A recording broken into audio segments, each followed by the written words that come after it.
Mètode en flux. Música per racons. Escola Giroi, La Garriga. Comencem explicant en què consisteix cada racó i repartint el material necessari. Organitzem els alumnes en 4 grups de treball que ells mateixos fan, tot i que han de complir uns requisits. Han de ser mixtes, tothom s'ha de sentir a gust en el grup i no poden tardar més de 5 minuts en fer-los. Cada grup tria quin racó vol fer aquella setmana, sempre i quan el racó estigui disponible. Al llarg del trimestre, cada grup ha de passar per tots els racons. Els racons tenen lloc en 3 espais: l'aula de música, l'aula TIC i el vestíbul. El mètode en flux es basa en 3 eixos essencials: Confiança. Aprendre fent-ho. I avaluació multidireccional. Confiança.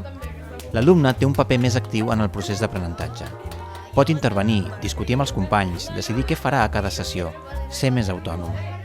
Per això cal que el mestre confiï en ells i ells en el mestre. I sobretot, tots hem de confiar en nosaltres mateixos.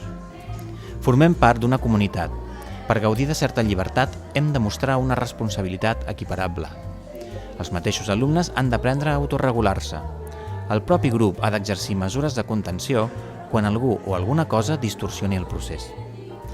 El paper del mestre consisteix a dissenyar i programar l'espai d'aprenentatge, oferint en tot moment un acompanyament actiu a l'alumnat. Intervé només quan el grup no és capaç d'autorregular-se. Aprendre fent-ho. Les activitats dels racons són purament vivencials, persegueixen l'acció de l'alumne, practicar allò que es vol aprendre. Fer una cosa és una de les millors maneres d'aprendre-la.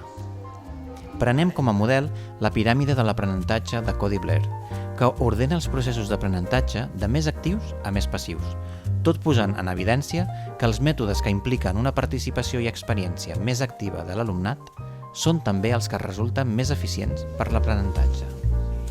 Avaluació multidireccional. El procés d'avaluació és continu i es dona en múltiples direccions. D'una banda, cada cop que es finalitza un racó, l'alumne s'autoavalua i el mestre avalua les produccions que els alumnes fan en una avaluació continuada. D'altra banda, en acabar el trimestre, els alumnes avaluen el mètode i el mestre. Exposen què els ha agradat, què no els ha agradat i què han trobat a faltar.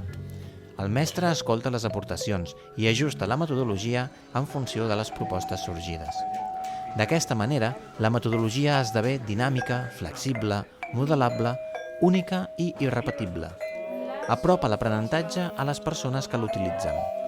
Esdevé facilitadora d'aprenentatge per a aquell grup concret que l'ha modelat, que l'ha fet seva, que, al cap i a la fi, no ha fet altra cosa que anar-la construint conforme construïen el seu propi procés d'aprenentatge.